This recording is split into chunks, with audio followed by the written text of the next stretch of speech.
Olá, muito bom dia. Hoje no TPM nós vamos falar sobre os distúrbios alimentares.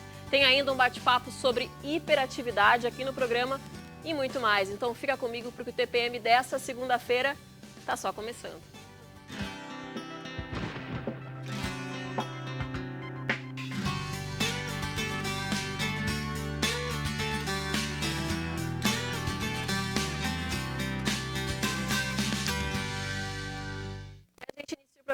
Falando sobre hiperatividade. Para falar sobre esse assunto, eu recebo hoje aqui no estúdio o psiquiatra Alexandre Antônio Marques Coelho. Tudo bem? Tudo bem. Seja muito bem-vindo aqui ao programa. Primeiramente, para a gente conceituar, né, doutor, o que se considera hiperatividade, né? O que é a hiperatividade?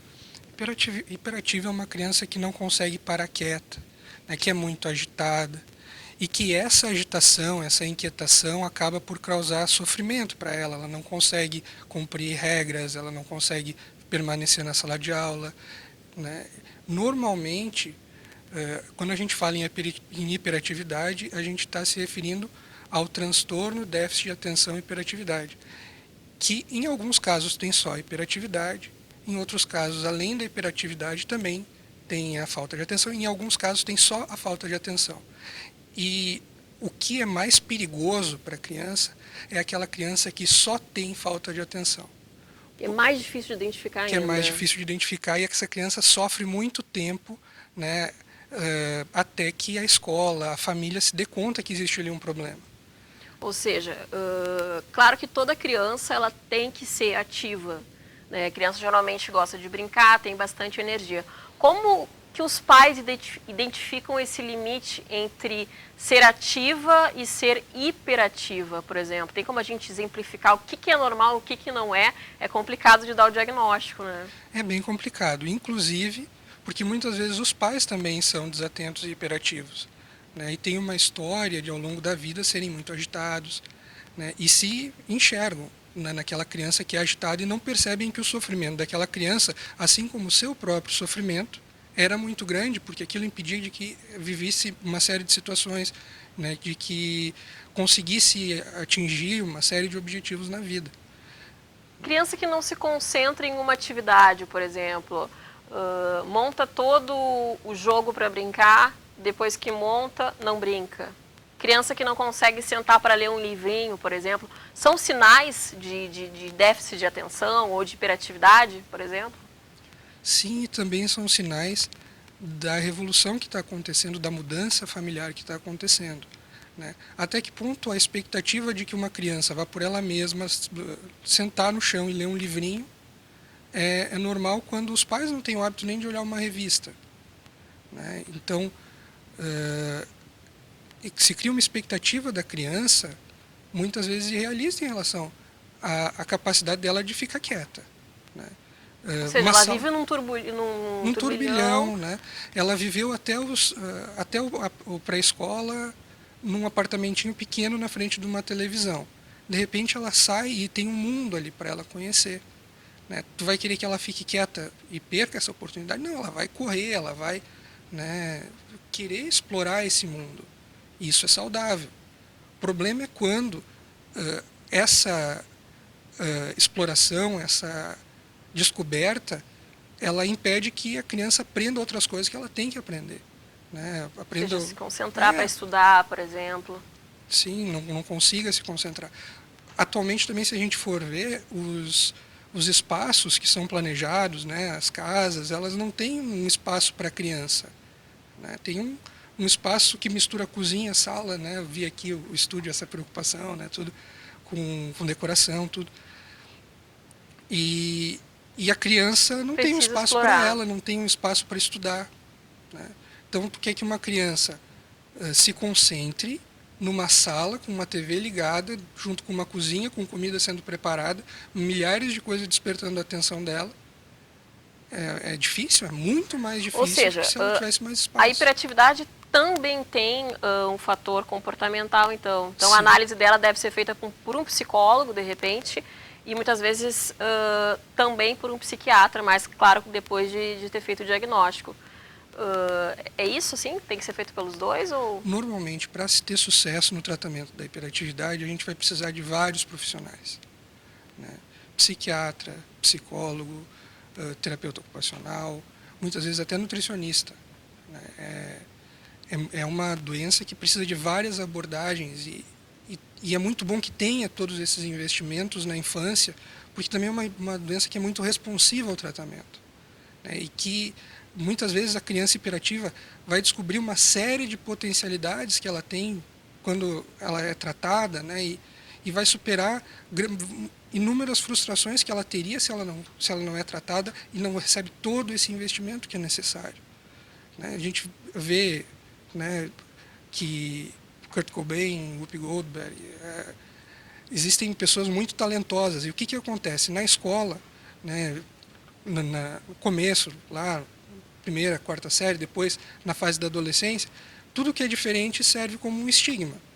E essa criança que está com essa dificuldade toda acaba sendo rotulada, né, de bobalhão, de, né, soneca.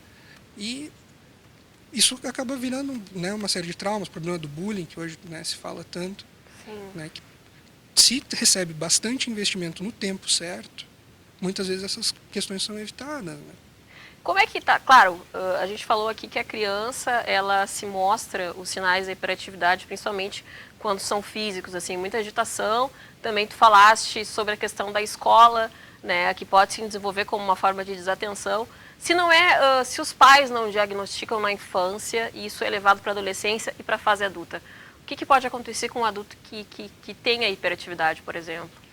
Normalmente a hiperatividade, ela por si mesma se resolve até em torno dos 18 anos. Existem casos de adultos hiperativos, mas isso é um pouco mais raro do que o normal da doença, que é essa hiperatividade diminuir e ficar só a desatenção. Ou seja, ele fica menos agitado, mas a questão da falta de atenção permanece. Sim, e ele já teve um aprendizado ao longo de 20 anos da vida dele de que ele não consegue, né, de que ele não é capaz, muitas vezes, né, de que ele é burro. Né?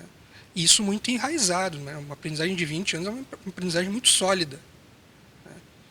E existe uma grande chance de em torno, né, até no final da adolescência, até os 30 anos, desenvolver depressões, né, transtornos de ansiedade, quando confrontados com dificuldades como vestibular.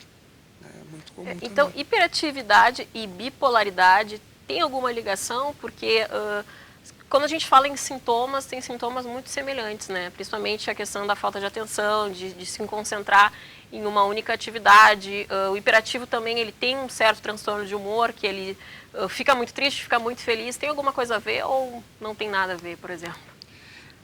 Existe uma dificuldade que é da psiquiatria, né, que é muito difícil diferenciar as doenças mentais. A gente passa por um longo treinamento para conseguir isso. Uma incógnita. Né? E algumas vezes nem a psiquiatria ainda conseguiu, em alguns pontos específicos, estabelecer nitidamente essas diferenças. Né? Mesmo com manuais, com scores, E atualmente, em função disso, por exemplo, estão surgindo o conceito dos espectros. Né? O que são os espectros? A gente fala em espectro, parece que está falando em fantasma. Né? O espectro seria mais ou menos um conjunto de sintomas que são comuns a muitos tipos de doença. A gente vai falar, vocês vão falar daqui a pouquinho em transtorno alimentar. O transtorno alimentar está dentro do espectro do transtorno obsessivo compulsivo. Tem vários sintomas que são comuns. Né? A depressão e a ansiedade generalizada são duas doenças que são muito difíceis de se diferenciar. De cada 10 pacientes que têm depressão, 6 têm ansiedade generalizada e vice-versa. Ou seja, muitas vezes se intercala com o outro. Então, o transtorno bipolar, que tem essa característica, né, das fases eufóricas, de muita impulsividade, né, de inconsequência, tudo, que são também sintomas do déficit de atenção, né, acaba se misturando. E, às vezes, as pessoas que têm uma tendência a desenvolver transtorno bipolar no futuro, né, elas apresentam sintomas de hiperatividade na infância, mas nem sempre. Não necessariamente o hiperativo na infância vai se tornar bipolar, bipolar na fase adulta. E também por pressão da indústria farmacêutica, né, que tem interesse, porque são duas doenças muito químicas, né, tanto o déficit de atenção quanto o transtorno bipolar. E existem uma série de novas drogas, né, estabilizadoras de humor que estão sendo lançadas e que são muito lucrativas para a indústria farmacêutica. Existe uma pressão de que se diagnostique mais transtorno bipolar na infância, né? E por isso é importante que se tenha muito um cuidado. O que são indícios de que aquilo não seja um déficit de atenção e sim um transtorno bipolar? Uma história familiar de transtorno bipolar, em especial... causas genéticas também. Causas genéticas, em especial o transtorno bipolar com características disfóricas, que é... ao mesmo tempo a pessoa vivenciar euforia e depressão. Então, é comum que os pacientes que têm transtorno bipolar na fase adulta, com essa característica predominante disfórica, isso comece muito cedo na infância. Isso no mesmo dia, por exemplo, quando a gente fala em mesmo tempo, euforia e depressão. Ao mesmo tempo, no mesmo dia. Quando as coisas variam num dia, normalmente estamos falando de coisas normais, né? Tristeza, tu fica triste por um evento, dali a um tempo tu melhora. Algo te deixa feliz, né? Então, já a depressão, tu vê que existe uma doença da tristeza. A tristeza ela não consegue sair daquele estado, né? E no mesmo caso, a euforia.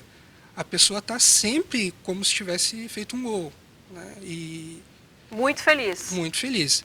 E não volta, né? Tá, fez o gol, tudo bem, comemorou, terminou, bom, vamos voltar a jogar. Não, ela está sempre vibrando.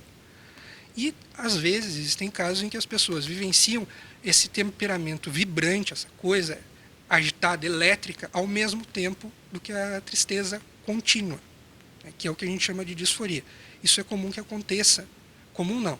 Isso, quando as pessoas desenvolvem isso na idade adulta, é comum que elas já tenham passado pela infância por episódios também assim disfóricos, né? Com certeza. O tratamento, então, é com medicamento. Também tem a questão do psicólogo, que é bom acompanhar também. Tem cura ou a pessoa vai ter que se medicar durante toda a vida? Tem cura, com certeza tem cura.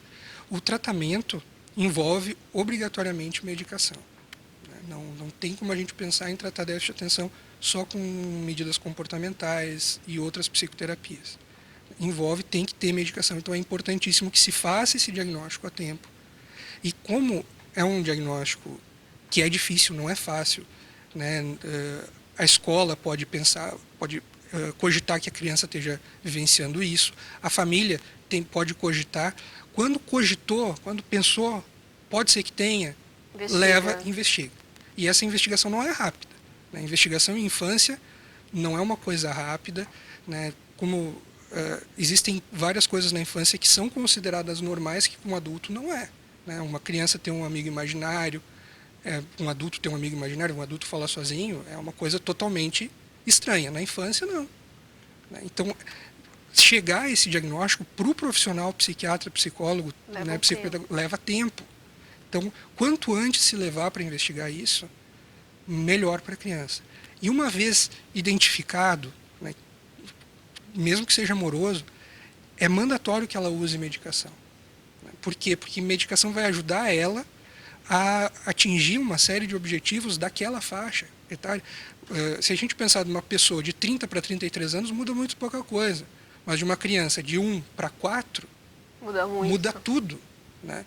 Então, a criança ficar patinando, não conseguindo atingir os objetivos para aquela faixa etária, né, por um problema muito químico, é perigoso para ela. Depois, muitas vezes, o tempo não volta atrás. Com certeza, e aí leva muitos traumas também para a fase adulta.